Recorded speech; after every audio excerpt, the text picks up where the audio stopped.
Então, sejam todos bem-vindos. Essa é a nossa segunda aula, né, do livro de Apocalipse. Quem perdeu pode assistir a primeira aula, tá lá com o nomezinho, Apocalipse, aula 1. Na nossa primeira aula, nós fizemos uma introdução ao livro de Apocalipse, entendendo o contexto do livro, o que se passava com o profeta João, quando ele foi escrito, né, como ele foi revelado, para quem ele foi revelado, e nós entendemos tudo isso de acordo com as nossas leituras do próprio livro e, claro, as visões históricas da história que a gente tem. Outra coisa que nós entendemos na aula passada foi o fato de que Apocalipse é um livro de profecia apocalíptica e não profecia clássica, é um livro de profecia dado por símbolos, né? Então, nós vamos trabalhar com as questões simbólicas, hoje nós vamos ver alguns já, tá bom? Esses símbolos não podem ser extraídos de qualquer lugar, eles têm que ser extraídos da própria Bíblia, ou o próprio livro vai nos revelar, ou a Bíblia, o restante da Bíblia nos revela, lembrando que o maior revelador dos símbolos do Apocalipse é o Antigo Testamento, tá, gente? Eu estava até lendo um material que diz que dos 420 versos de Apocalipse, mais de 250 fazem uma referência direta ou indireta ao Antigo Testamento. É como se fosse assim, uma compilação do Antigo Testamento, então tem tudo a ver, a gente não pode ignorar esses links que existem entre eles, né? Então, nós vimos isso, e nós vimos que o livro do Apocalipse, se ele tem que ser interpretado, porque ele não é uma linguagem clara, ele vai ser interpretado, então, usando a chave bíblica, usando a Bíblia como sua própria intérprete, e ele também vai ser interpretado do modo historicista, que é o modo em que a profecia começa a se cumprir no tempo do profeta e ela se cumpre ao longo da história até o tempo do fim, que nós podemos chamar de escatom. Então, nessa aula, a gente vai ter muitas palavras, assim, que só se usam realmente nos meios teológicos, e às vezes você fala assim, mas por que usar essa linguagem? Porque, a gente está aqui para enriquecer o nosso conhecimento do estudo da Bíblia. Então, a gente vai aprender palavras novas, sim, a gente vai aprender coisas interessantes, né, desse universo teológico aí. Eu vou agora compartilhar, então, a nossa aulinha de hoje, tá? Então, Apocalipse. E aí, nós finalizamos com aquele entendimento, né, de como a diferença que existe entre a profecia clássica e a profecia apocalíptica. E eu falei para vocês que eu ia começar a aula de hoje falando sobre a estrutura quiástica do Apocalipse. Só que eu pensei o seguinte, eu não posso falar da estrutura quiástica do Apocalipse sem as pessoas entenderem o que isso diz respeito. Então, para a gente entender isso, a gente vai entender hoje um pouquinho de poesia hebraica, tá? Então, já comentei na nossa aula passada. Poesia hebraica, ela é uma poesia muito mais ligada a uma estrutura de pensamentos, ideias que se complementam, que se somam, que se contrapõem, do que um formato onde as palavras tenham sonoridade parecida, como é o caso que talvez seja a gente, talvez que não tenha um conhecimento, não sei se eu entendi, um conhecimento literário tão bom, né, como é meu caso. Eu não sou uma pessoa aprofundada em literatura. Então, o meu conhecimento de poesia em português, ele perpassa muito pela rima, pela métrica, né, da poesia, de você ter realmente uma métrica de cada verso, né? E então trabalha muito isso. A gente que está acostumado a cantar hino na igreja, principalmente aqueles que cantávamos do inário, mas a gente está acostumado com estrofes que rimam umas com as outras. Na poesia hebraica, não se preocupa com a rima. A rima deles é uma rima de ideia, tá? Então, eles usam, na grande maioria das vezes, um recurso, e esse recurso se chama paralelismo. Paralelismo, ok? Então, paralelismo é uma diretriz estética que promove uma simetria de ideias, estruturas verbais ou segmentos textuais, ok? Essa simetria, ela pode ser tanto na função, né, como no sentido, né, no significado. Então, paralelismo é o principal recurso da profecia hebraica. Tá longe de ser o único recurso, tá, gente? Eu vou trazer aqui, então, o principal. Então, vamos entender o paralelismo, e aí vocês não precisam procurar essas passagens, porque eu coloquei aqui para nós conseguir já visualizar o paralelismo, tá? Então, nós temos aqui, por exemplo, o primeiro paralelismo é o paralelismo sinônimo. Sinônimo. O nome já diz. Eu tenho uma estrutura que vai ser sinônima da outra que vem na outra frase. Então, Salmo 46, verso 7, ele diz assim: o Senhor dos exércitos está conosco, o Deus de Jacó é o nosso refúgio. Você percebe que eu tenho duas ideias, que essas ideias, elas se complementam. Elas estão dizendo, basicamente, a mesma coisa, só que com termos diferentes. Em uma eu estou usando o Senhor dos exércitos, no outro eu estou usando o Deus de Jacó. Eu estou dizendo que ele está conosco, eu estou dizendo que ele é nosso refúgio. Então, eu tenho aqui, olha, um complemento de ideias. Olha o nosso segundo exemplo, está lá em Provérbios. Nós vamos ver paralelismo sinônimo, gente. Se você, próxima vez que você for ler o livro de Salmo, procure esse paralelismo, que vai ser muito fácil você encontrar. Salmos, Provérbios, olha só Provérbios. Aplica o coração ao ensino e os ouvidos às palavras do conhecimento. Então, eu tenho ensino e palavras de conhecimento como sinônimos. E eu tenho uma ideia crescente. O meu coração eu aplico para o ensino e o meu ouvido para as palavras de conhecimento. Então, é toda uma abrangência corporal. Então, a poesia hebraica, ela vai te abraçando no significado, sabe? Ela vai enredando a pessoa num complemento de ideias. Nós temos também o paralelismo antitético. Esse é o contrário do outro. Esse vai usar ideias que se contrapõem, tá? Então, são ideias que elas realmente são o oposto uma da outra, tá? Então, Provérbios 14, 5 diz assim: a testemunha verdadeira não mente, mas a falsa se desboca em mentiras. Olha como eu tenho duas ideias completamente contrárias. Uma não mente, o verdadeiro não mente, a falsa, ela não somente como ela se desboca em mentiras, você vê que ele faz, inclusive, uma figura de linguagem aqui dando uma ideia até hiperbólica, né, de que a testemunha falsa, ela profere mentiras sem parar, tá? Em Salmo 37, 16, a gente tem um outro paralelismo antitético, ou seja, ideias diferentes.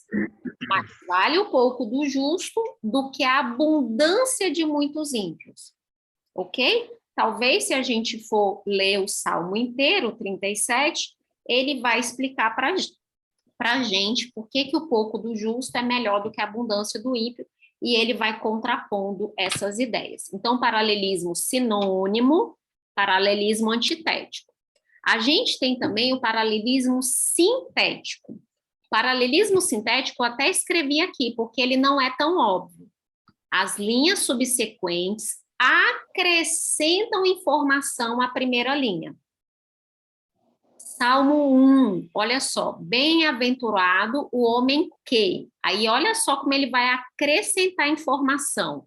Não anda no conselho do ímpio, não se detém no caminho dos pecadores, não se assenta na roda dos escarnecedores.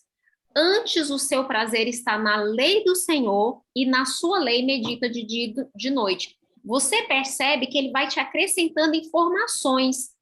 Bem-aventurado que não anda no conselho do ímpio. Ele poderia ter parado aí, mas aí ele continua. Olha, ele nem se detém no caminho dos pecadores, ele nem se assenta na roda dos escarnecedores.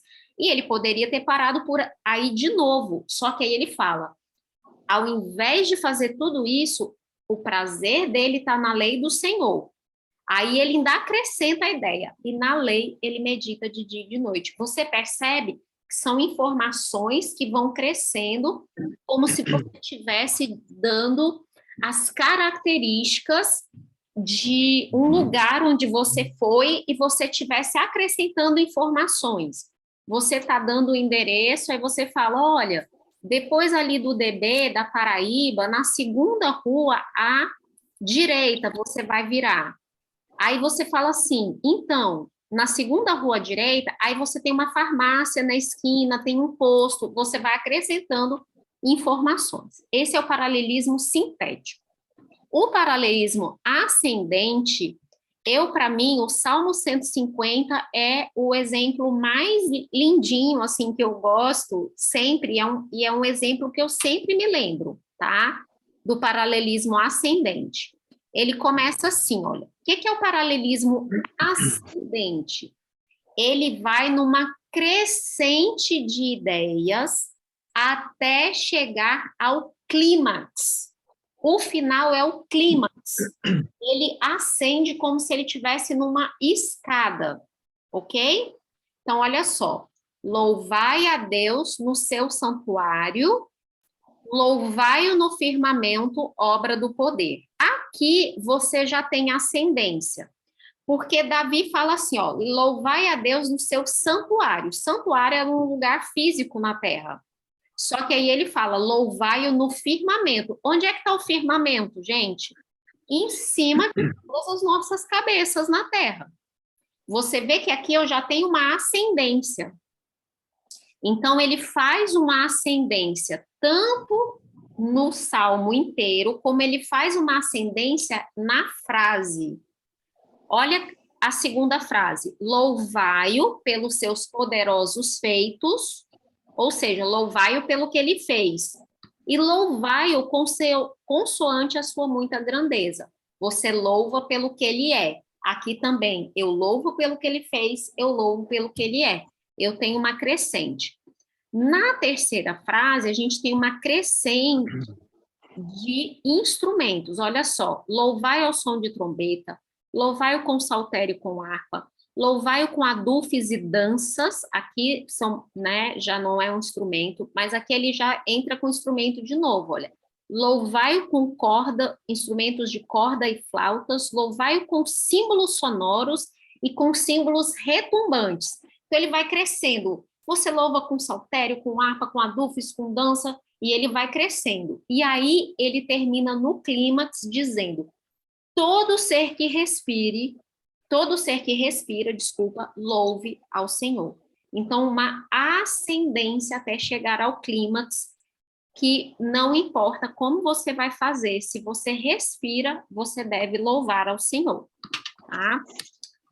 Nós temos aqui, então, um outro paralelismo, que é o paralelismo emblemático. Esse é muito comum em Provérbios, gente. Provérbios muito, muito, muito comum. A primeira linha, ela é uma metáfora que ilustra a segunda.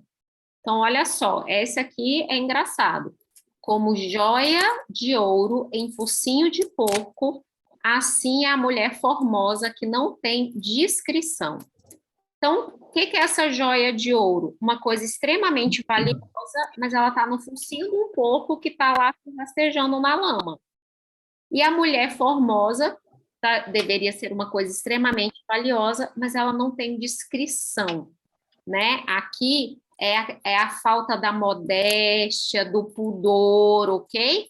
Então, ele está dizendo, olha, essa beleza não se aproveita de nada para ela, porque ela não tem discrição. A mesma coisa que você colocar uma joia no focinho de um porco, ok? E, por fim, a gente entra no paralelismo quiástico.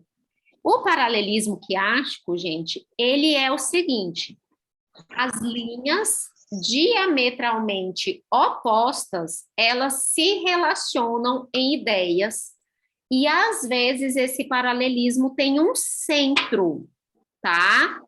Quando esse paralelismo tem um centro, esse centro é o principal do texto inteiro.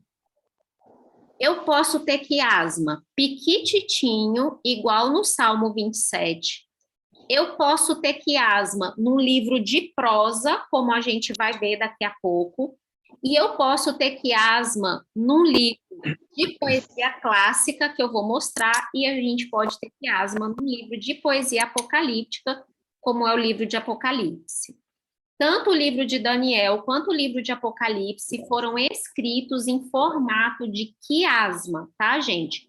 A primeira ideia combina com a última, a segunda combina com a penúltima, a terceira com a antepenúltima e assim por diante, formando um quiasma, ok? Que lembra a estrutura do X, tá bom? Você está atrapalhando, dá licença. Desculpa, gente.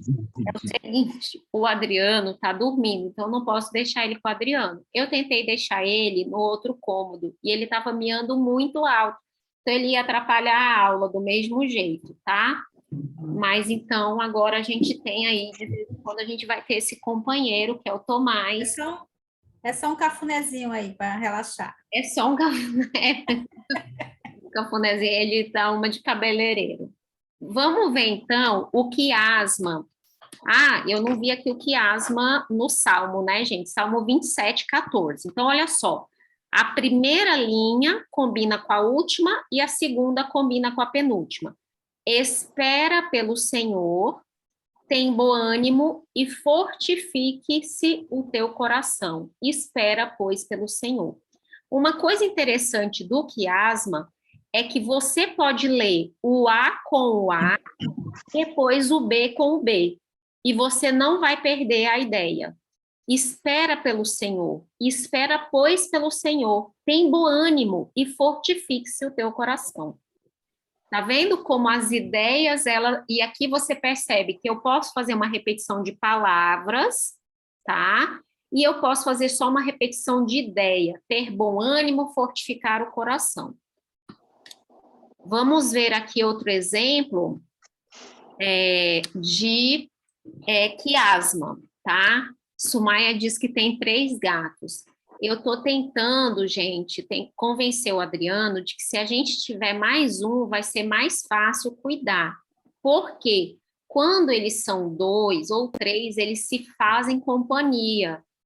Porque esse aqui, enquanto a gente está em casa e está acordado, é o tempo inteirinho grudado na gente, porque ele não tem outra companhia. Então, quando eles são 2, eles ficariam lá juntinhos os dois. Eu trouxe aqui para gente um exemplo de quiasma num livro de prosa, né? Num livro histórico, que é o livro de Gênesis. Olha só que ideia fantástica. Claro que isso aqui, gente, não fui eu que percebi esse quiasma, tá? Isso aqui a gente vai atrás em livro, a gente vai atrás em material, e aí a gente vai descobrindo essas pérolas maravilhosas, tá? Um hebreu percebe melhor isso aqui, né? Um judeu, porque ele já cresce tendo essa estrutura na cabeça dele. Então, olha só Gênesis 12, de 1 a 3. Ora, disse o Senhor a Abraão, sai da tua terra, da tua parentela e da casa do teu pai, e vai para a terra que te mostrarei. De ti farei uma grande nação e te abençoarei. e te engrandecerei o nome, se tu uma bênção. Abençoarei os que te abençoarem e amaldiçoarei os que te amaldiçoarem. Em ti serão benditas todas as famílias da terra. Aqui a gente já tem um centro, tá? Então, a linha A fala de terra e família, né? Família, sai da tua terra, da tua parentela. Lá no A linha, ele diz: você vai sair da tua família, mas em ti serão benditas todas as famílias da terra. Aí, no B, Deus abençoa e abençoa aqueles que abençoarem a Abraão. E o C, que é o clímax, Deus engrandece a Abraão e transforma ele numa bênção. Aqui no C está o destaque especial desse texto. Então, você vê, são 3 versículos, onde Moisés, ao escrever o livro de Gênesis, contou para a gente uma história em forma de poesia, de paralelismo quiástico, tá? Vamos ver o paralelismo quiástico no livro de Isaías, tá? Olha esse paralelismo, que lindo aqui no livro de Isaías. Tá lá em Isaías 44, verso de 6 a 8. Ele diz o seguinte: olha, vocês vão perceber as ideias se complementando. Eu vou ler A com A, B com B, C com C e depois o D, para a gente ver como essas ideias são simétricas. Assim diz o Senhor, Rei de Israel, seu Redentor, o Senhor dos Exércitos. Eu sou o primeiro e sou o último, e além de mim não há Deus. Não há outro Deus além de mim? Não, não há outra rocha que eu conheça. Ora, disse os... Ixi, aqui tá errado, gente. Eu que deixei. Então, não há outro Deus além de mim? Não, não há outra rocha que eu conheça. Quem há como eu feito predições desde que estabeleci o mais antigo povo? Vós sois as minhas testemunhas. Que declare ou exponha perante mim que se anuncie as coisas futuras e as coisas que hão de vir. Acaso desde aquele tempo não vou-lo fiz ouvir e não vou-lo anunciei? Não vos assombreis e nem temais. Aqui Deus, ele está dizendo, não há outro Deus além de mim, eu estabeleci vocês como meu povo, vós sois as minhas testemunhas, eu anuncio para vocês as coisas que hão de vir, e por isso vocês não precisam temer. Então, o não temer está no centro dessa ideia que tem essas estruturas que se colocam aqui realmente como sendo paralelas entre si, tá? Então, nós entendemos o que é a estrutura quiástica. E aí, agora, a gente vai ver o grande quiasma no livro de Apocalipse. Isso aqui, gente, é o quiasma do livro inteiro, o livro inteiro. Mas a gente vai encontrar pequenos quiasmas dentro de capítulos.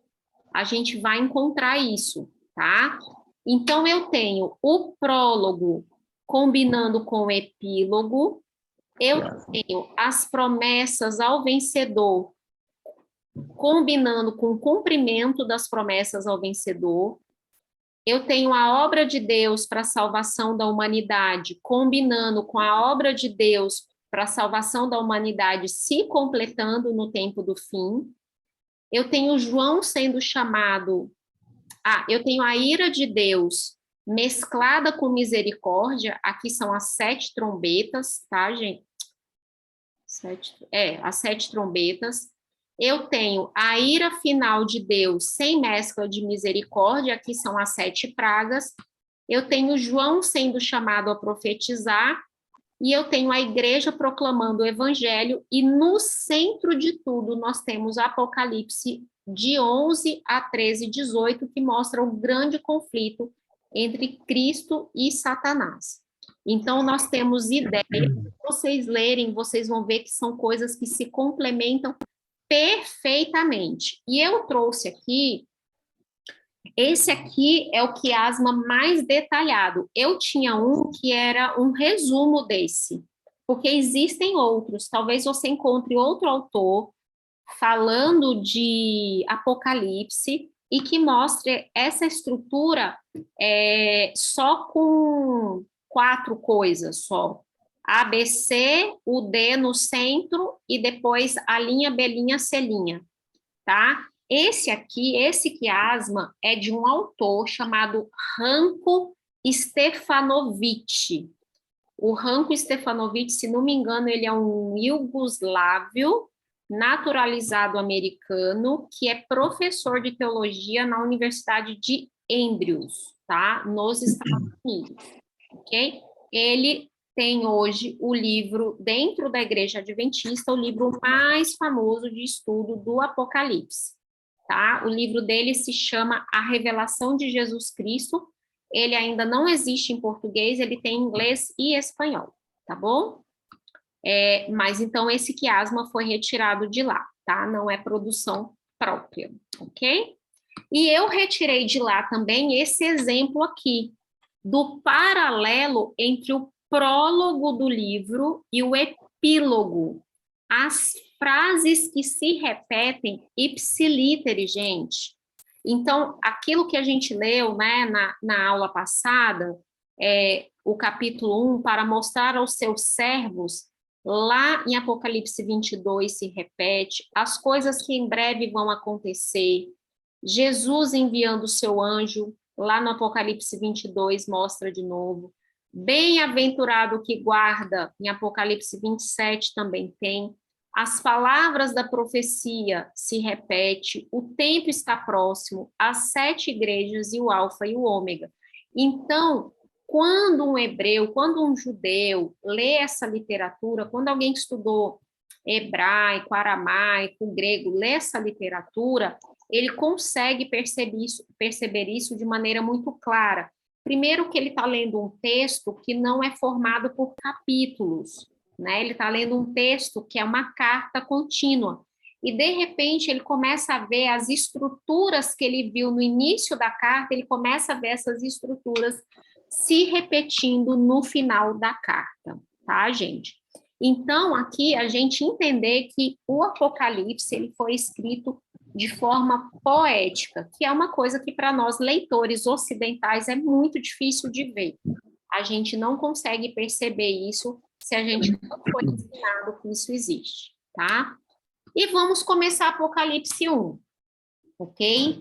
Então, Apocalipse 1, vamos abrir a Bíblia agora, vamos ler, vamos abrir as nossas Bíblias lá em Apocalipse, e hoje a gente vai finalizar Apocalipse 1, para daqui 15 dias a gente dar início a Apocalipse 2 e 3, que são as igrejas, né? As cartas às igrejas, tá bom?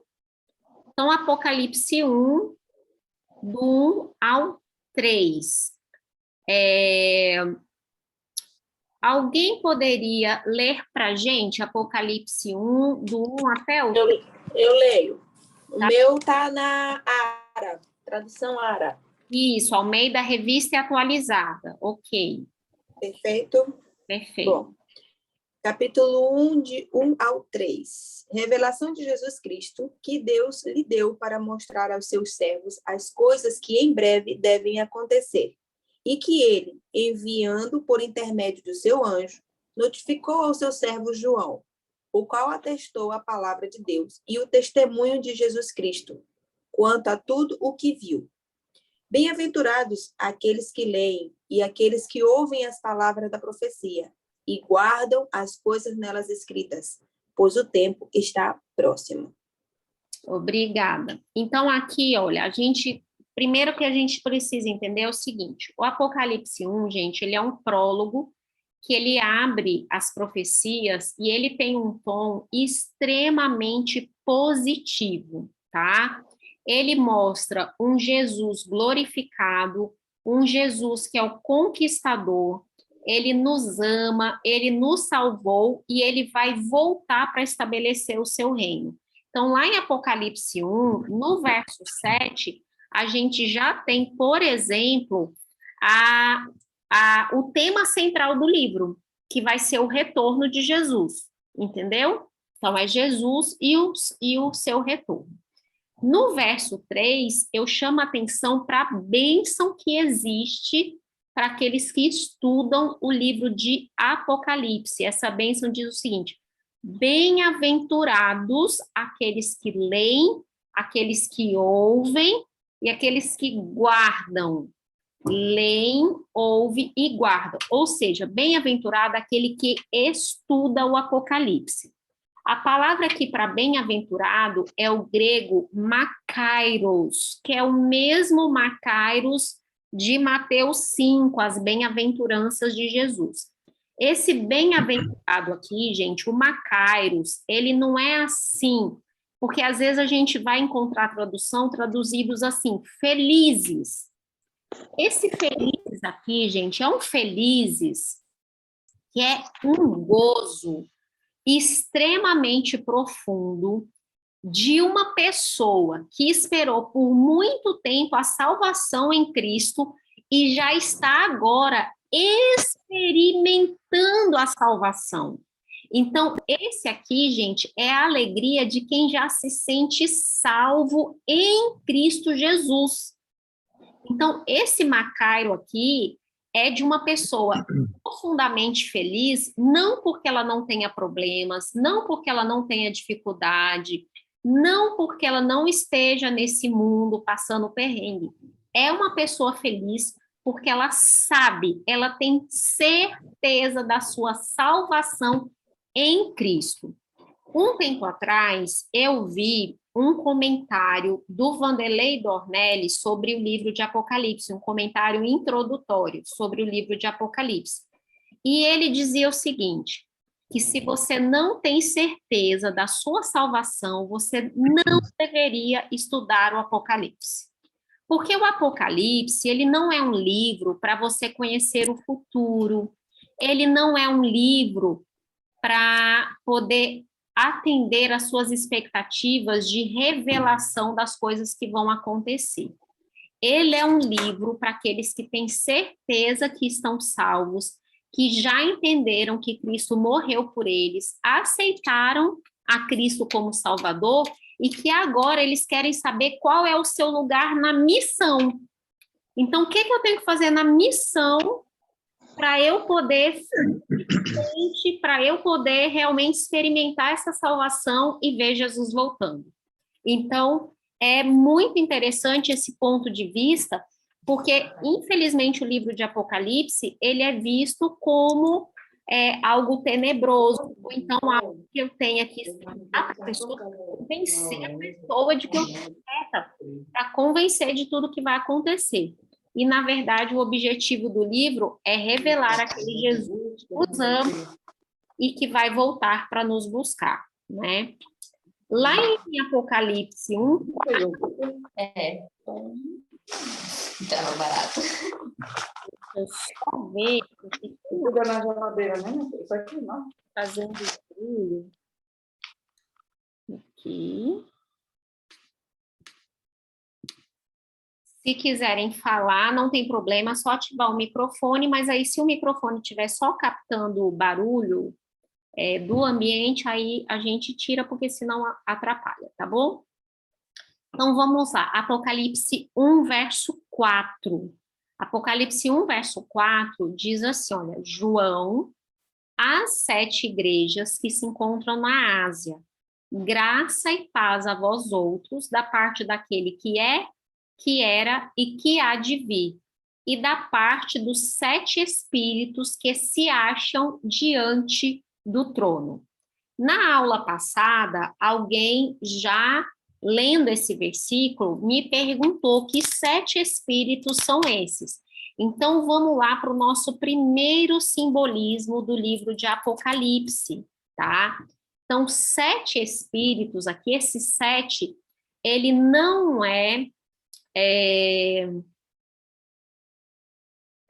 não é um número de quantidade, ok? Ele é de significado. Então, 7, Em profecia, ele quer dizer perfeição, plenitude, completude. É o espírito perfeito e completo de Deus, ok? Então, é a perfeição completa de Deus, é o número 7, ela é traduzida pelo número 7. Então, a questão não é numérica, e sim uma questão de qualidade. De onde que é tirada essa informação de que isso aqui é o número do Espírito completo de Deus? Isso aqui, gente, é tirado de Isaías 11, verso 2, tá? Inclusive, a palavra aqui para Espírito do Senhor... Tu queres que eu leia Isaías 11? Quero, vou só explicar uma coisinha. A palavra aqui para Isaías, em Isaías 11, quando Isaías foi traduzido para o grego, é a mesma expressão utilizada em Apocalipse, tá? No grego. Então, lê para a gente, Cris, Apocalipse 11, verso 2. 11, 2. Repousará sobre ele o Espírito do Senhor, o Espírito de sabedoria e de entendimento, o Espírito de conselho e de fortaleza, o Espírito de conhecimento e de temor do Senhor. Viram que eu fui contando com os dedos? Fui contando, porque aqui tem 7 qualidades do Espírito pleno de Deus, ok? Então, a gente tem 7. É o Espírito do Senhor, Espírito de sabedoria, Espírito de entendimento, Espírito de conselho, Espírito de fortaleza, Espírito de conhecimento e Espírito do temor do Senhor. Então, é daí que é tirada essa ideia de 7, de plenitude do Espírito. Esses 7 Espíritos, ele se repete novamente nessas 2 passagens, que nós não precisamos ler agora, porque nós vamos estudar. Nós vamos estudar adiante, né? Lá em Apocalipse 4 e Apocalipse 5, tá? Mas, de novo, fala dos 7 Espíritos. Então, em Apocalipse 4, a gente vai ver esses 7 Espíritos ao redor do trono, e a gente vai ver em Apocalipse 5 os 7 Espíritos sendo enviados por toda a terra, ok? Então, aqui a gente tem que entender que os 7 Espíritos é a plenitude do Espírito. E aí, vamos entender um negócio interessante em Apocalipse 1, no verso 4, João inicia uma saudação, e ele faz essa saudação em nome da Trindade. Lembra que Paulo, quando escreve cartas, ele fala que o amor de Deus, o Pai, a comunhão do Espírito e não sei o que lá do Filho esteja com vocês? É uma saudação. Aqui, João está dando uma saudação para as igrejas. Aí ele vai falar da parte de quem que ele está saudando. Então, ele fala no primeiro, olha, daquele que era e que há de vir. Olha o grande eu sou aí, tá? Da parte dos 7 Espíritos. E no verso 5, da parte de Jesus Cristo, a fiel testemunha. E aí ele, olha só o paralelismo que ele faz aqui, a fiel testemunha, o primogênito dos mortos, o soberano dos reis da terra. Tá vendo que aqui ele faz um paralelismo ascendente para descrever Jesus, aquele que nos ama e com seu sangue nos libertou. Então ele está dando, gente, uma saudação por parte de Deus o Pai, o grande eu sou. Ele está dando uma salvação, não que o Filho não seja o eu sou e não que o Espírito não seja o eu sou, mas aqui João dividiu, ok? Então ele está dando essa saudação e ele está fazendo essa saudação em nome do Pai, do Filho e do Espírito Santo, tá bom? Então a gente já vê isso aqui também no Apocalipse. E no verso 5, a gente tem essa parte, gente, que é lindíssima, porque João, ele já começa revelando às 7 igrejas que elas estão salvas. Ou seja, vocês não têm que temer nada, vocês estão salvos. Olha o que ele diz.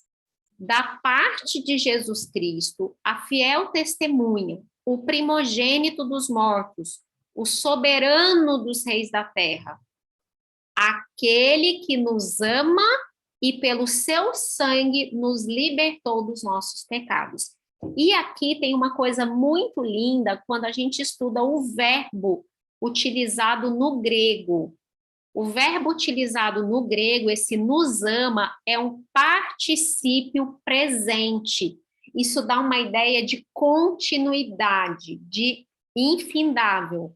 Ele me ama, ele me ama, ele me ama, ele me ama. É algo que está acontecendo e vai permanecer acontecendo, ok?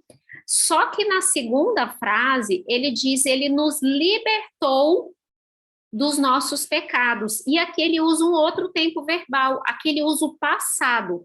É uma ação completa. João quer dar a certeza para quem está lendo a carta dele. Ele diz assim, gente, não é para temer nada. Vocês são amados. Vocês foram justificados. Vocês foram salvos pelo sangue de Cristo.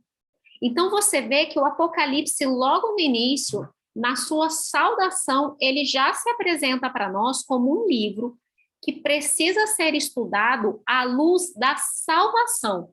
Eu entendo que eu fui salvo em Cristo Jesus, eu entendo que ele me ama, e aí eu começo a entender que o que realmente o futuro reserva, né, para essa história. Eu começo a entender que Deus está no controle de tudo, né? O grande propósito do livro de Apocalipse é nos mostrar que, da perspectiva de Deus, como os eventos vão se suceder, do ponto de vista divino, né? O propósito dele não é satisfazer a nossa curiosidade, mas nos dar a certeza de que Deus nos ama, ele vai voltar e é ele quem conduz todos os acontecimentos da história e ele que conduz o futuro, tá bom? Lá em Apocalipse 7, aí a gente já tem aqui, olha, o retorno físico de Jesus. Olha só, ele está falando, né, de Jesus, e ele fala, eis que vem com as nuvens, e todo olho o verá. Ou seja, olha o retorno físico, visível, corporal de Cristo. E aí ele dá uma informação, ele dá um spoiler aqui para a gente. Todo olho verá, até quantos traspassaram, e todas as tribos da terra se lamentarão sobre ele, certamente, amém. Gente, João estava falando para uma igreja que há mais ou menos 60 anos tinha visto, né? O acontecimento era recente, 60 anos atrás, esse Messias tinha sido morto, tinha sido humilhado numa cruz, e aí os discípulos saem dias depois com essa história de que ele ressuscitou. E aí João, quando ele escreve Apocalipse, ele já vem assegurando, ele vem dizendo assim, gente, esse Jesus que morreu 60 anos atrás e que ressuscitou, ele vai vir corporalmente, todos vão ver. E aqueles que o traspassaram, ou seja, aqueles que tiveram parte na sua morte, vão ressuscitar para ver. A gente vai ver 2 textos que mostram isso, para a gente entender, tá? Isso aqui é uma ressurreição especial, tá? E ele diz o seguinte, e eu vou dizer mais, aqueles que não aceitam esse Jesus, essas tribos da terra, todas elas vão se lamentar, porque ele não vem humilhado, não, ele vem em glória, ele vem com as nuvens, tá? Então, João dando essa certeza. Diga, Ana.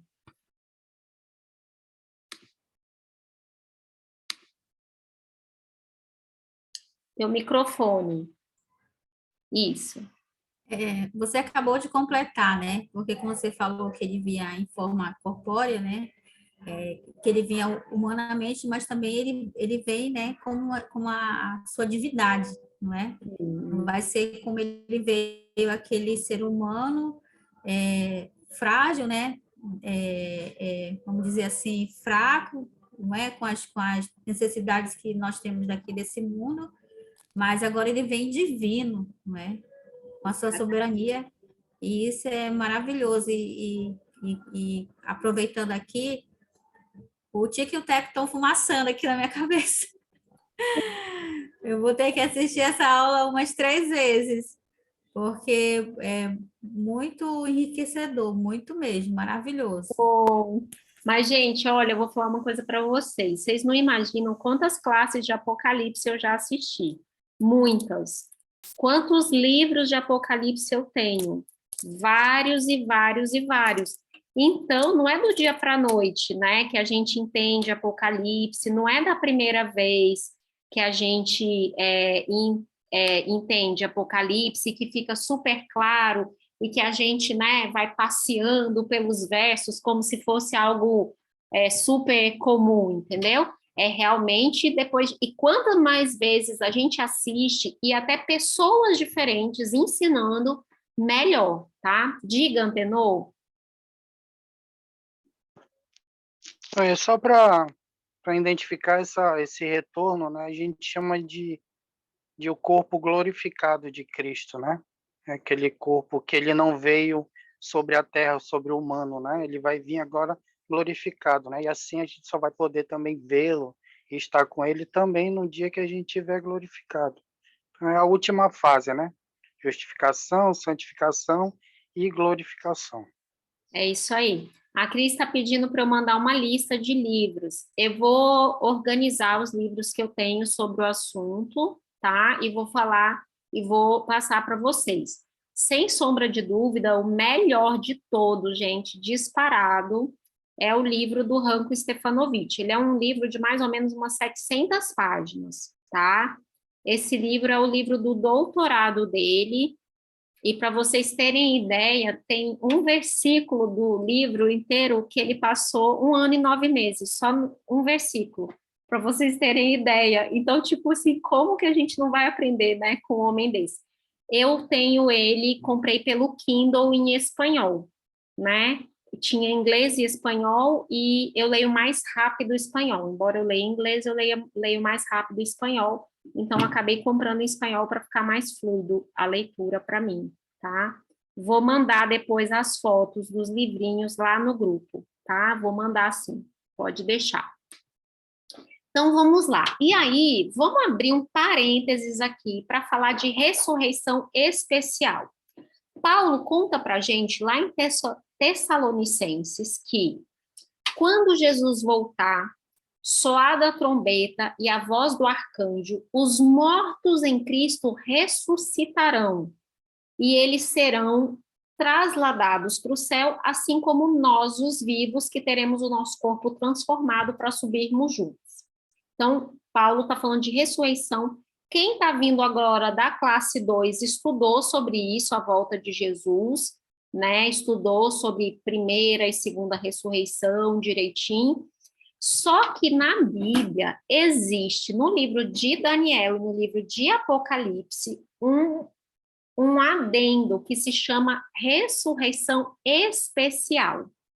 Existem pessoas que vão ressuscitar por ocasião da volta de Jesus, que eles não vão ressuscitar para a salvação. Eles ressuscitam somente para ver Jesus glorificado, gente. Vamos ler isso lá em Daniel. Então, vamos abrir nosso livro. Já abri aqui, Ellen. Pode ler, então, Daniel 12, verso 2. Certo. Esses que vão acordar só para ver a Jesus voltar, isso vai ser muita tortura, viu? Tadinho, bichinhos. Vamos lá, Daniel 12, 2. Muitos dos que dormem no pó da terra ressuscitarão, uns para a vida eterna e outros para a vergonha e horror eterno. Ou seja, quando Jesus voltar, Daniel está dizendo, porque Daniel 12, verso 1, fala de Miguel se levantando para libertar o povo. Isso acontece na volta de Jesus. Aí Daniel fala assim, muitos vão se levantar, uns para o horror eterno e outros para a salvação. Mas vai ter gente que vai acordar para horror, né? Então, aqui eu já estou vendo que vai ter um grupo diferente, tá? Levantando E que Apocalipse 1:7, ele me conta quem é esse grupo. Ele está me dizendo assim, que todo olho verá, esse olho aqui, obviamente, é de todos os vivos, mas aí ele me diz, até aqueles que traspassaram Jesus.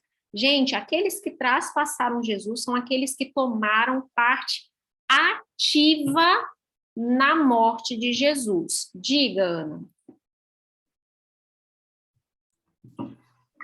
Quando eu estou dando estudo, né, sobre Apocalipse, eu tenho dúvida, assim, nessa parte, porque eu aprendi, né, que os que traspassaram Jesus, eles não ressuscitam na primeira ressurreição, eles ressuscitam na segunda, né? E aí fica aquela dúvida, por quê? Porque como o versículo 7 fala que na volta de Jesus todo olho verá, então assim parece que não encaixa, entendeu? Essa informação. Aí fica assim, a pessoa fica um pouco assim, né, na dúvida. Eu explico, mas até eu também fico questionando, né? Será que eu estou falando certo? É, Será que está certo isso? é que Então, na volta de Jesus, na segunda, quando ele vem para Nova Jerusalém, aí é que os mortos ressuscitam, esses que traspassaram Jesus, aí é que eles veem, né? É isso? não. Não? Vamos lá. É o seguinte, a gente está falando da segunda vinda de Cristo, ok? Cris, já vou te dar a palavra. Deixa eu tirar essa dúvida aqui da Ana, que é importantíssima. Então, vamos lá, sequência de eventos. Nós estamos todos nessa terra, de repente, Jesus começa a voltar. Quando Jesus começa a voltar, os mortos em Cristo ressuscitam, certo? Certo. Essa é chamada a primeira ressurreição, ok? Mas junto com eles, um grupo especial ressuscita, que é aqueles que traspassaram Jesus. Isso não é chamado para eles de primeira ressurreição, isso é chamado de ressurreição especial. Ok? Então, é a ressurreição especial, tá? Daniel fala disso, o Apocalipse está contando para a gente, ok? E Jesus fala isso para uma dessas pessoas. A gente vai ver isso lá em Mateus. Diga, Cris. A minha pergunta é, não somente Pilatos e aquele pessoal que estava envolvido na crucificação de Cristo, mas aqueles que gritavam o crucificam também serão ressuscitados, ou só esses os principais? Não, A gente não sabe, né? não sei. Eu também. Assim, o que eu entendo é aqueles que tomaram parte ativa, ok? Ativa. Porque, então, assim, os soldados romanos têm parte ativa, Pilatos, Herodes, né? Herodes. Entendi. Ok? Isso, entendi. Quer que eu leia Mateus 26? Beleza. Agora, aqueles que gritaram crucificam, a gente não sabe se dentre esses tinha alguns 50 dias depois se convertendo do Pentecostes. É verdade. Se converteram no Pentecostes, muitos desses, gente. Esperamos, né? A gente espera, com certeza. E a gente, assim, talvez vocês já viram filmes que relatam também soldados romanos, né? Que participaram, tem até uma tradição de que um dos soldados que participou da crucifixão de Jesus, ele se converte, né? Tem filmes. Pilatos também, né, Ellen? Pode também estar nesse meio. Pilatos, se ele tiver também se convertido lá no Pentecostes. Então, Pilatos, a gente tem revelação adicional dizendo que ele não se converteu. Ai, que dúvida que você tirou agora, olha.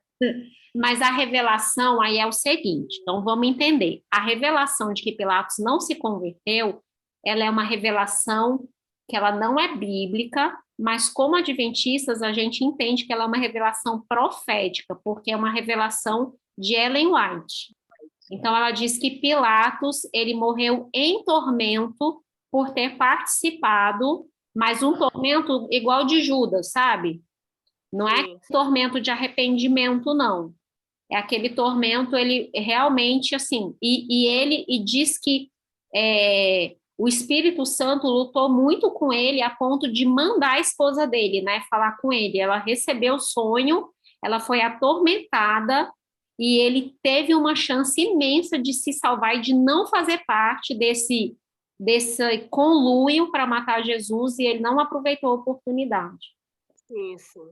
Entendeu? Obrigada por ter tirado essa dúvida. Então, mas aí, assim, eu entendo que talvez nem todo mundo aqui entenda Ellen White como uma profetisa, né? Então, assim, eu respeito quem não entende assim.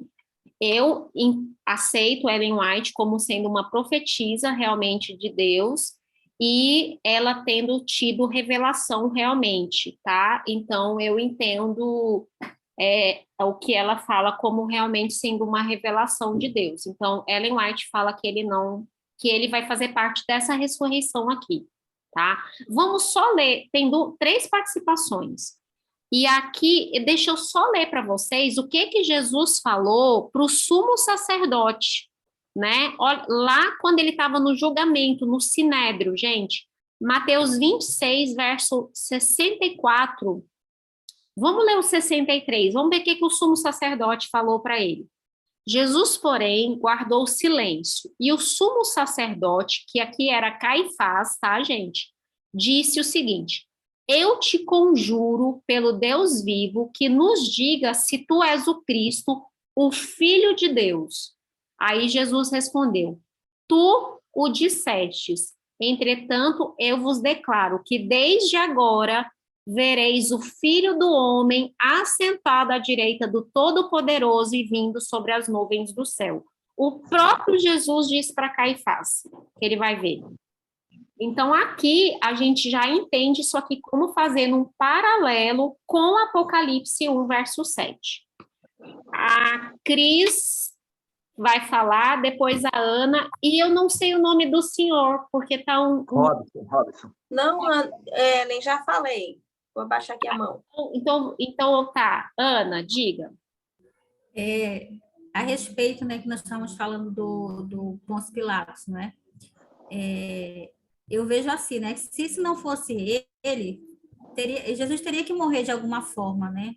Porque sem a morte de Jesus, nós não teríamos a oportunidade da vida eterna para nós, não é?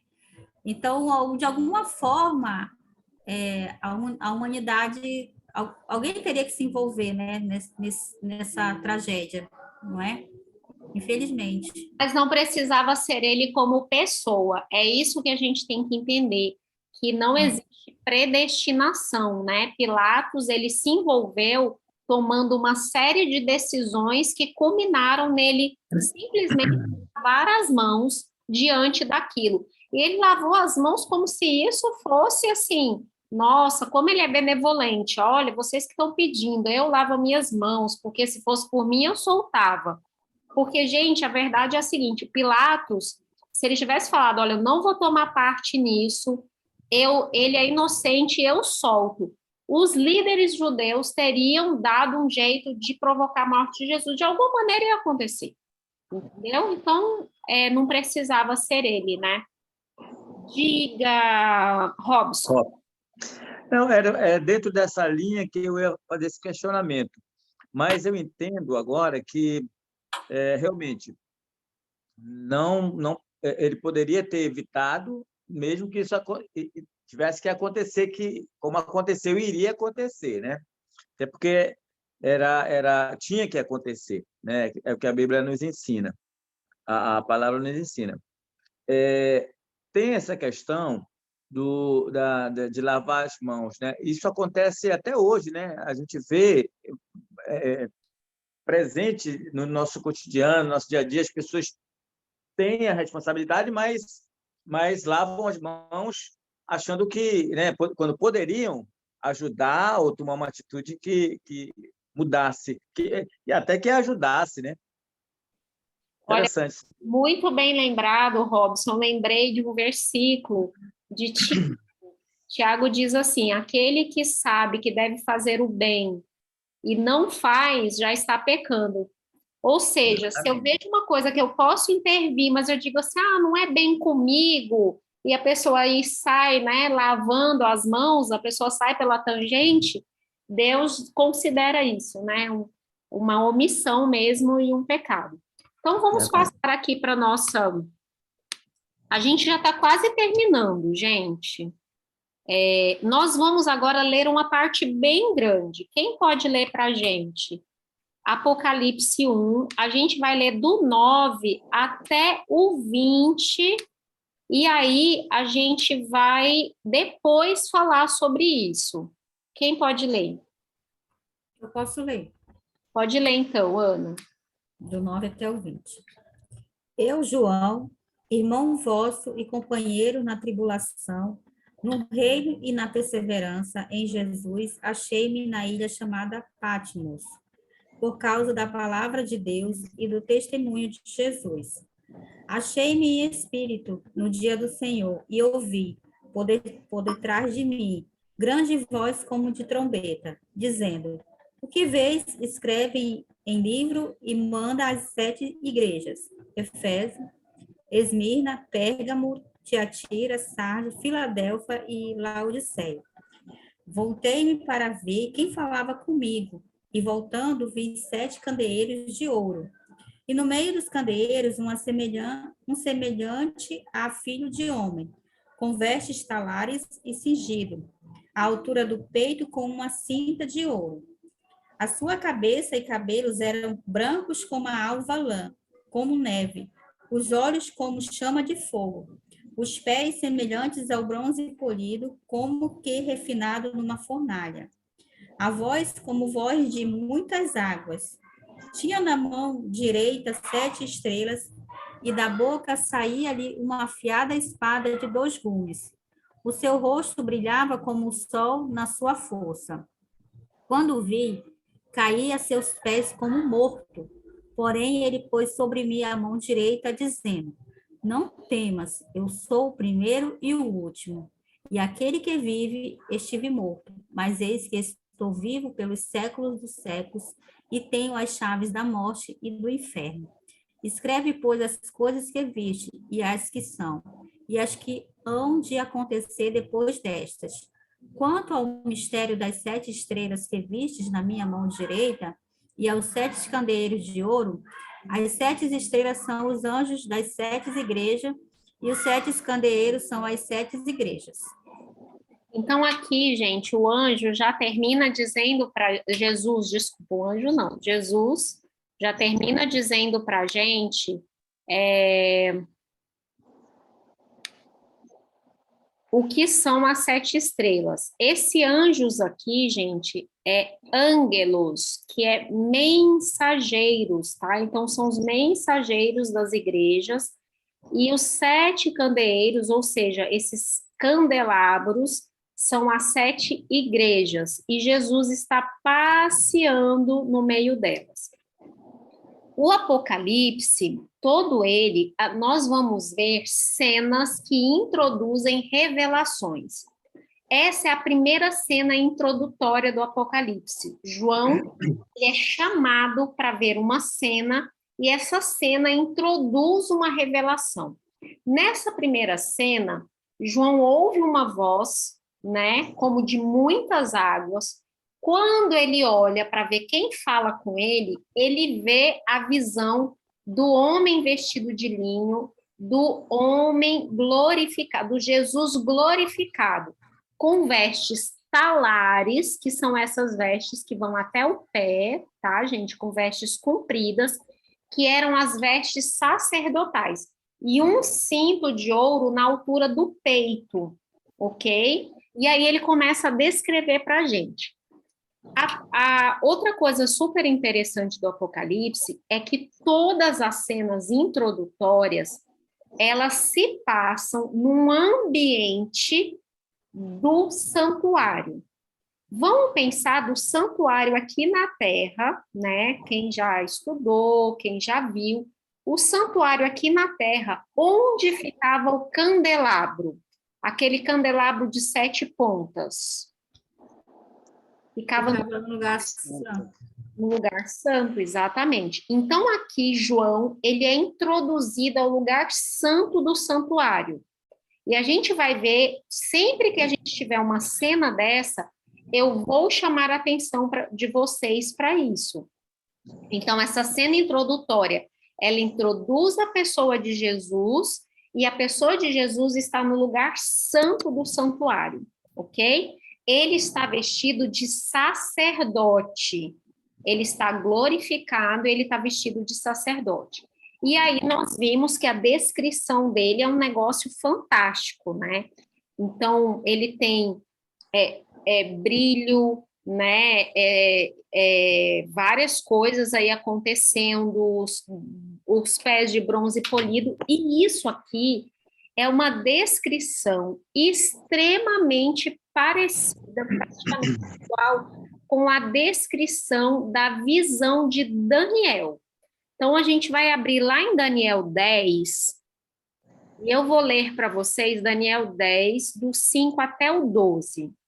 Ele diz assim, olha, levantei os olhos e olhei, e eis um homem vestido de linho, cujos ombros estavam cingidos de ouro puro de Ufazo. O seu corpo era como berilo, e o seu rosto como relâmpago, e os seus olhos como tochas de fogo, e os seus braços e os seus pés brilhavam como bronze polido.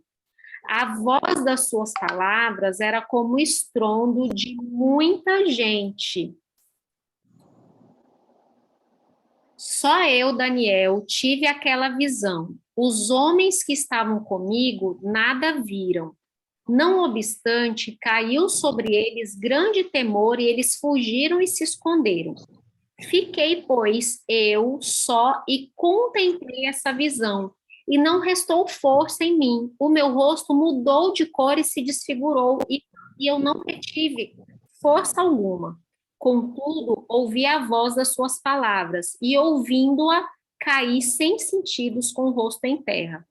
Eis que a mão me tocou, sacudiu-me e me pôs sobre os meus joelhos e as palmas das minhas mãos. E ele me disse, Daniel, homem muito amado, está atento às palavras que eu vou te dizer. Levanta-te sobre os pés, porque eis que te sou enviado. E ao falar ele comigo essas palavras, eu me pus em pé tremendo. Então ele me disse, não temas, Daniel, porque desde o primeiro dia em que aplicaste a ação a compreender e a humilhar perante o teu Deus, foram ouvidas as tuas palavras, e por causa das tuas palavras eu vim. Olha como essa visão é super parecida. O que aconteceu com João quando João contempla Jesus glorificado? Ele cai em terra sem forças. E aí, o que Jesus faz nele? Toca no ombro dele e diz assim, não temas, escreve, você vai escrever todas as palavras. Você não precisa temer, já vou começar a te dizer o significado das coisas e você vai anotar tudo em um livro. Então, aqui, gente, nós temos a visão do Jesus glorificado. O mesmo Jesus que Daniel viu em Daniel 10, a gente vê João vendo em Apocalipse 1, tá? Então, aqui a gente tem um paralelo imenso, né, com o Antigo Testamento. João fala que os seus cabelos, né, eram brancos, os olhos tinham como chama de fogo, e da boca dele saía uma espada afiada de 2 gumes. A espada afiada de 2 gumes, gente, ela tem uma representação de juízo condenatório. Então, esse Jesus glorificado, a gente tem que entender que o Apocalipse, ele apresenta para a gente o Jesus que nos ama, né? Ele apresenta para a gente o Jesus que nos salvou pelo seu sacrifício, mas ele apresenta para a gente também um Jesus que vai vir e finalmente vai derramar o juízo sobre aqueles que não o aceitaram e que fizeram o mal e que propagaram o mal. Então, esse Jesus que anda no meio dos candeeiros, que são as igrejas, ele é o mesmo Jesus que também vai derramar o seu juízo sobre a terra. Então, a gente diz que o Apocalipse, ele tem um paradoxo que a gente não pode esquecer, que o cordeiro que foi morto, ele também é o leão da tribo de Judá. Então, a gente diz que existe um paradoxo aí, que é a ira do cordeiro. Como que aquele cordeirinho que morreu pode estar irado? Ele pode se irar, né? Mas aí a gente realmente também tem isso no Apocalipse, e a gente precisa entender isso. Se a gente não entende que existe juízo também, a gente está entendendo a verdade pela metade, né? Então, a gente tem que entender isso. Mas esse juízo é para temer? Não. Por quê? Porque João já falou para a gente lá no verso 5, ele nos ama, nós fomos, os nossos pecados foram apagados pelo sangue dele, né? A Flávia escreveu aqui que fica emocionada, realmente é para se emocionar, né, com essa descrição, e você vê, eu fico pensando, João, gente, você imagina, ele andou 3 anos com Jesus, né? João foi o apóstolo que não abandonou Jesus nem durante a crucifixão, ele ficou assistindo toda a humilhação, gente. Dias antes, ele tinha visto o Jesus no Monte da Transfiguração, ele vê Jesus em glória, né? Isso aconteceu, mas aí, naquele momento da crucifixão, ele vê um homem extremamente frágil, desidratado, ensanguentado, humilhado, nu, entendeu? Ele vê Jesus morto, provavelmente ele participa ali, né, daquele momento final de tirar o corpo de Jesus, ele percebe tudo aquilo, depois ele vê aquele Jesus voltando, mas quando Jesus volta e reaparece para eles, ele reaparece com um corpo humano. E agora você imagina João passando 60 anos, e ele pensava que era já para ter Jesus, já ter vindo há muito tempo. E eu fico imaginando a angústia de João sendo perseguido, e vendo a igreja perseguida, e a igreja enfrentar dificuldades, e a igreja já ter heresias dentro dela, e de repente ele tem essa visão do Jesus glorificado, e do Jesus passeando, né, entre os candeeiros. Isso dá para ele a certeza de que Jesus não abandonou a igreja. Isso aqui Ellen disse, desculpa te interromper, e fora que ele estava preso, solitário, né? Nessa época. Sem poder pregar, né? Era um senhorzinho de 84 anos, né? Numa ilha distante de todo mundo que amava ele, talvez de quem ajudava a cuidar dele, né? E aí, de repente, ele tem essa visão, e eu acho que essa visão deve ter sido um conforto imenso, imenso, imenso para João, tá, gente? Então, realmente algo lindo. Vamos entender só mais uma coisinha dessa parte, que é uma coisa que tem um debate muito grande, que é o verso 10, quando João fala assim: achei-me em espírito no dia do Senhor. Esse dia do Senhor, a expressão em grego é kuriakos remera, ou keriaki remera, tá? Em grego. E aí, existem 4 linhas de defesa, e tem gente que apresenta até uma 5ª linha de defesa para o que seria esse dia do Senhor. A que João estava se referindo, o dia do Senhor? Então, tem gente que defende que esse é o dia escatológico. Lembra que lá no Antigo Testamento, os profetas, muitos deles falam do dia do Senhor, só que esse dia do Senhor lá, ele é todo com maiúscula, ok? Dia escatológico, é o dia da vinda de Jesus, tá? Pode ser que João esteja falando que em visão ele foi transportado para o dia da volta de Jesus? Pode ser, mas a gente vai ver as outras possibilidades. Na possibilidade 2, tem gente que entende que João está falando que esse era o dia do imperador. Só que esse, gente, é um anacronismo. Na época que João escreveu o livro dele, a expressão dia do imperador não era usada para designar o domingo. Essa expressão só vai ser usada para designar o domingo a partir do fim do 2º século, ou seja, no ano 94 do 1º século, essa expressão para o domingo ainda não existia. E mesmo que fosse, vocês acham que João chamaria o imperador de senhor?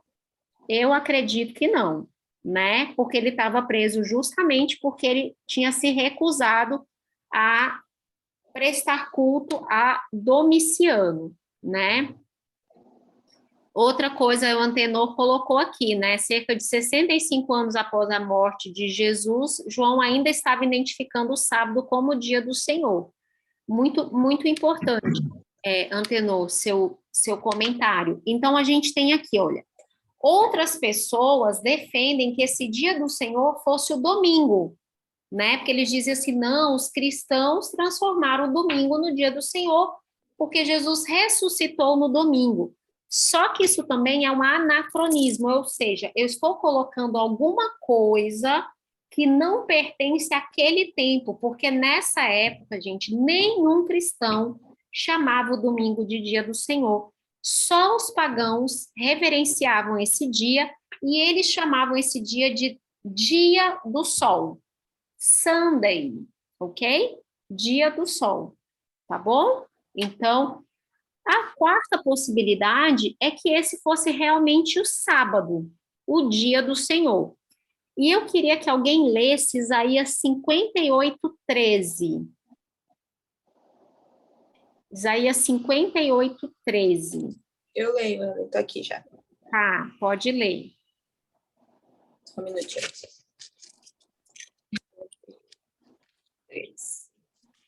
Se desviares o pé de profanar o sábado e de cuidar dos teus próprios interesses no meu santo dia, se chamares ao sábado deleitoso e santo dia do Senhor, digno de honra, e honrares, não seguindo os teus caminhos, não pretendendo fazer a tua própria vontade, nem falando palavras vãs. Obrigada, Cris. Gente, esse verso ele é muito importante porque quando o Antigo Testamento foi traduzido para o grego, nos séculos que antecederam a vinda de Jesus, essa primeira tradução ela foi chamada de Septuaginta, porque ela foi feita por 70 rabinos, ok? Então, ela é chamada de Septuaginta. Essa primeira tradução, lá em Isaías 58:13, dia do Senhor é justamente Keriak Remera, ou Kuriakos Remera. A mesma expressão que acontece aqui em João, acontece em Isaías, em grego, na tradução da Septuaginta, e João conhecia essa tradução, tá, gente? João conhecia, porque essa tradução é da época de João, então isso não seria anacronismo. Outra coisa, no Novo Testamento, a palavra Keriak ou Kuriakos só é usada em um outro verso e ela é referente a Deus. Ela não é referente a Senhor, eu tratando com outra pessoa. Ela seria um Senhor com S maiúsculo aqui para gente, ok? Já a palavra que seria o Senhor, que é uma forma respeitosa de se dirigir a alguém, no grego, no Novo Testamento, está sendo usada a palavra Kyrios. Então, são palavras diferentes, ok? Mateus também identifica para a gente Jesus como sendo o Senhor do sábado. Então, veja bem, João vai apresentar para a gente a visão que ele teve do Jesus glorificado. E aí ele diz, achei-me em espírito no dia do Senhor.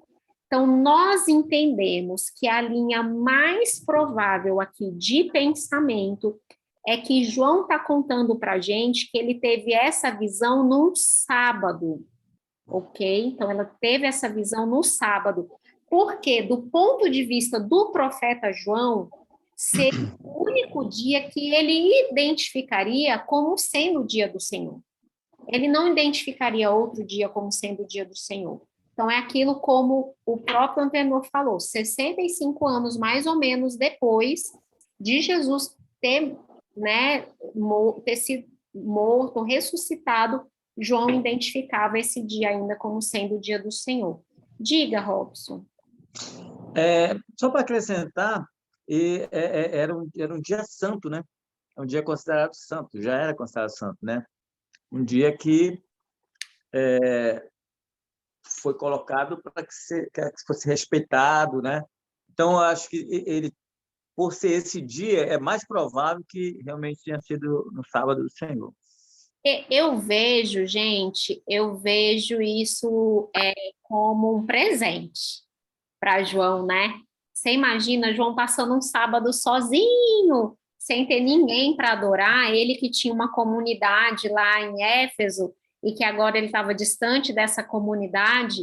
E aí eu imagino, talvez, gente, João estivesse em oração, né? E aí, no meio disso, ele recebe essas visões. Olha, a Flávia disse que o filho dela diz que Jesus vai voltar no sábado.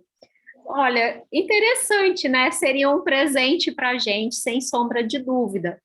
Eu imagino que qualquer dia que for vai ser um presente, mas assim, o sábado realmente seria um dia, seria transformado mais, assim, seria mais que especial. Mas é bonito ele ter esse pensamento, né? Ele entendendo o quanto o sábado é significativo. E o... Tem até sentido, desculpa, Ellen. Tem até sentido isso aí, porque nos últimos momentos, né, do decreto dominical, nós vamos ser perseguidos por causa do sábado. Né? Então, já pensou o Senhor dos Senhores em revelar que eles estavam perseguindo seus filhos no sábado, né? Sim, eles estão guardando o sábado porque eles são os meus filhos. Então, olha que interessante uma criança tendo esse, né? Realmente é um Maravilhoso isso, tem sentido. pensamento bem legal mesmo, né? Então, aqui a gente vê que realmente o que João está descrevendo para a gente, e essa visão, gente, foi uma visão de conforto. João viu a espada de dois gumes, mas João não temeu a espada de dois gumes na boca de Jesus, porque João, ele entendia que ele era amado. O próprio Jesus fala para ele, João, você não precisa ter medo. Você vai escrever todas essas coisas e essas coisas você vai mandar para as 7 igrejas. Eu selecionei aqui, gente, um texto para a gente finalizar, tá? Um texto de Ellen White, ela falando sobre essa passagem de Cristo andando no meio dos 7 candeeiros, e eu achei muito linda essa passagem. Ela diz o seguinte: Cristo está no meio dos 7 candeeiros de ouro, andando de igreja em igreja, de congregação em congregação, de coração a coração. Aquele que guarda Israel nunca dorme nem cochila. Se os candeeiros fossem deixados ao cuidado de instrumentos humanos, quão frequentemente a luz iria falhar ou apagar-se? Mas Deus não confiou sua igreja às mãos de homens. Cristo, aquele que deu sua vida pelo mundo e para todos quantos nele creem não pereçam, mas tenham a vida eterna, é o verdadeiro vigia da casa. Ele é o mordomo, fiel e verdadeiro, das cortes do templo de Deus. Temos razão para agradecer a Deus por não dependermos da presença de sacerdotes ou pastores terrenos. Somos guardados pelo poder de Deus. A presença e graça de Cristo é o segredo de toda vida e luz. Olha que lindo, gente. Então, isso aqui é para a gente lembrar que Jesus, ao andar entre os candeeiros, ele estava falando para João: João, sou eu que guardo a minha igreja. Eu ando no meio da minha igreja, eu visito a minha igreja. Né? Então, eu acho que isso aqui é a mensagem realmente para a gente ficar desse capítulo 1, e esse capítulo 1 introduz para a gente as cartas que vão para as igrejas.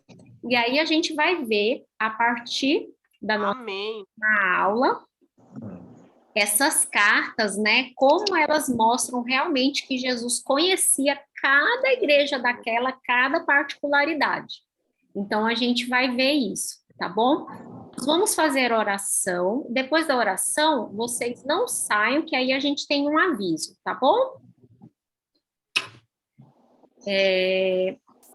Robson, você pode orar para a gente, por favor, para finalizar? Posso. Obrigada.